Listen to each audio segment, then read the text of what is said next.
بسم اللہ الرحمن الرحیم۔ السلام علیکم ورحمۃ اللہ وبرکاتہ۔ تمام تعریفیں اس اللہ کے لیے جس نے ہمیں سیرت نبوی صلی اللہ علیہ وآلہ وسلم کے نور سے ہدایت دی۔ وہ نبی مکرم صلی اللہ علیہ وآلہ وسلم جن کی زندگی کا ہر لمحہ امت کے لیے نمونہ ہے۔ انہوں نے ہمیں عبادت سے لے کر قربانی جیسے عظیم شعار تک ہر پہلو میں رہنمائی فرمائی۔ عید الاضحیٰ صرف جانور قربان کرنے کا دن نہیں بلکہ تقویٰ، اطاعت، اظہار محبت اور نبی صلی اللہ علیہ وآلہ وسلم کی سنتوں کی پیروی کا دن ہے۔ اس بیان میں ہم جاننے کی کوشش کریں گے کہ نبی کریم صلی اللہ علیہ وآلہ وسلم عید الاضحیٰ کیسے ہوتی تھی، کیا معاملات ہوتے تھے، کون سی دعائیں پڑھتے تھے، کس طرح قربانی کرتے تھے اور امت کو کیا تعلیمات دیں۔ ان سارے سوالوں کا جواب اس ویڈیو میں جاننے کی کوشش کریں گے۔ اگر آپ نے ابھی تک ہمارا چینل سبسکرائب نہیں کیا تو ہمارا چینل سبسکرائب کر لیں اور بیل آئیکن کے بٹن کو دبانا ہرگز نہ بھولیے گا۔ چلتے ہیں ویڈیو کی طرف۔ عید سے قبل تیاریاں، عید الاضحیٰ کی رات کی عبادات۔ حدیث ترجمہ: جو شخص عیدین کی رات کو عبادت میں گزارتا ہے اس کا دل اس دن نہیں مرے گا جس دن سب دل مر جائیں گے۔ ابن ماجہ 1782 حدیث نمبر۔ نبی کریم صلی اللہ علیہ وآلہ وسلم عید کی راتوں کو جاگتے، عبادات، دعا، ذکر کرتے۔ یہ رات اللہ کے قریب ہونے کا بہترین وقت ہے۔ جانور کی تیاری۔ حدیث: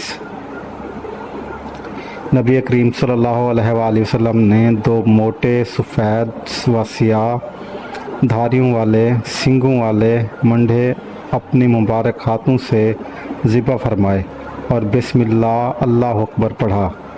آپ صلی اللہ علیہ وآلہ وسلم جانور کی مکمل دیکھ بھال کرتے، اس کی خوراک، صفائی اور وقت پر آرام کا خیال رکھتے۔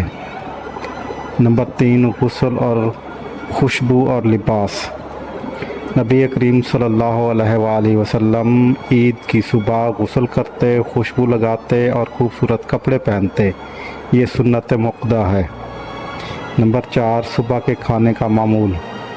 حدیث ترجمہ: نبی کریم صلی اللہ علیہ وآلہ وسلم عید الاضحیٰ کے دن اس وقت تک کچھ نہ کھاتے جب تک نماز کے بعد اپنی قربانی کا گوشت نہ کھا لیتے۔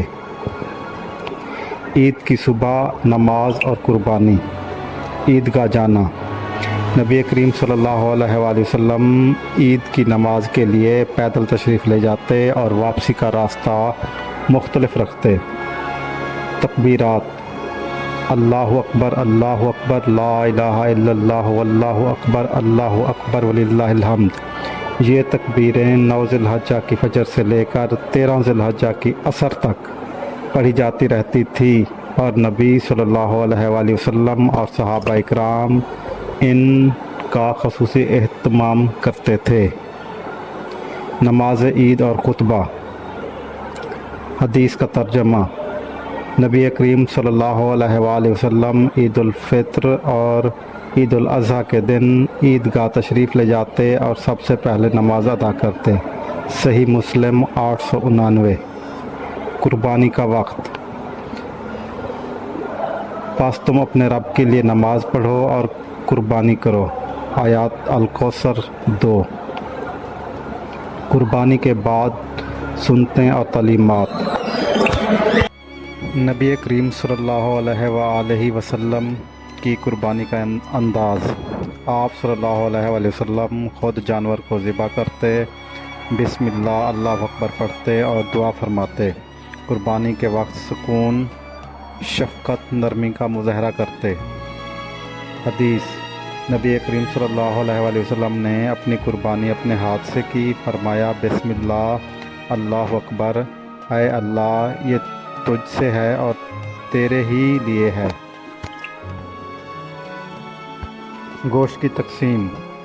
نبی کریم صلی اللہ علیہ وآلہ وسلم گوشت کو 3 حصوں میں تقسیم فرماتے۔